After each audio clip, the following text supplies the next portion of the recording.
home and turning up the heat is how most of us deal with the cold weather. What happens when you don't have a home and central heat is only a dream?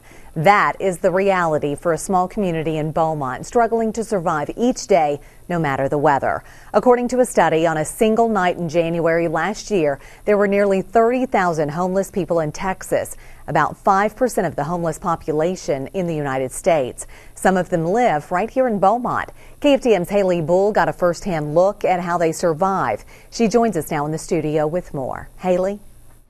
Kelly, each has a story to tell, brought together by a common theme. They never expected to find themselves homeless, living on next to nothing. Some did not want to be identified, but they opened up their lives and offered me an inside look at not only where they stay, but how they got there and how they survive.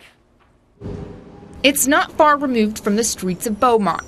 Hidden in the woods, under a gray sky, a home for the homeless. They call it Camp Town. How'd you come up with that name for it? Like the Camp Town Blues. I don't know, that song just happened to be on my mind. Billy Hayes has lived here with his wife for more than a year. I actually had this at one time set up like a nice little home, but the storm kind of took it out. A falling tarp covers tents and Billy's RV. A can serves as a stove, PVC piping as a toilet. This is home. I mean, for right now, this is home. A home without electricity. A home where kittens and other animals share his sleeping bag and help keep out the cold. I mean, you wake up one morning and you're on top of the world, and next thing you know, you've just lost everything. Billy is 51. He says he graduated from high school and college, but found himself in and out of jail since his 20s. His wife was evicted while he was behind bars. Fact is, we just, the way we want to live, we can't get out of here right now.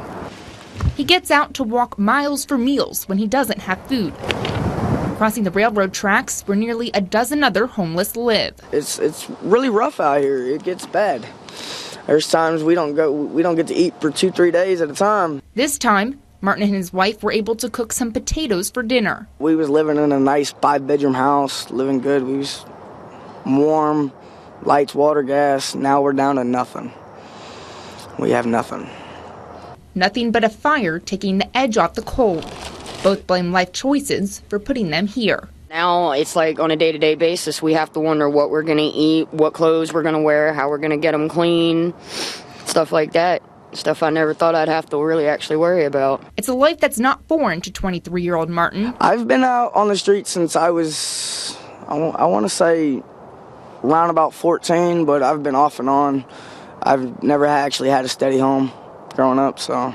A life that's new to others. It's a little bit of hell on earth. It really is. Greg Wallace has been out here just a couple of weeks. I've lost it all, Ethan Allen, furniture, race cars, all the rest of it. But I'm fixing to get a hernia surgery and get back in the workforce hopefully real soon. So. Different circumstances, but sharing the same hope for a better life. I'm tired of living out here like this. And right about now, we can't even make something happen to get out of this situation. Tonight, they'll sleep in tents hidden amid the trees. When you're in the woods and you don't know who you can trust, who you can't trust, you don't tell too much about yourself to each other even. An isolated existence, rolling a cigarette alone, made from the leftovers of what others throw away. They're just one step away from us. I mean, they hate us because we look bad on society.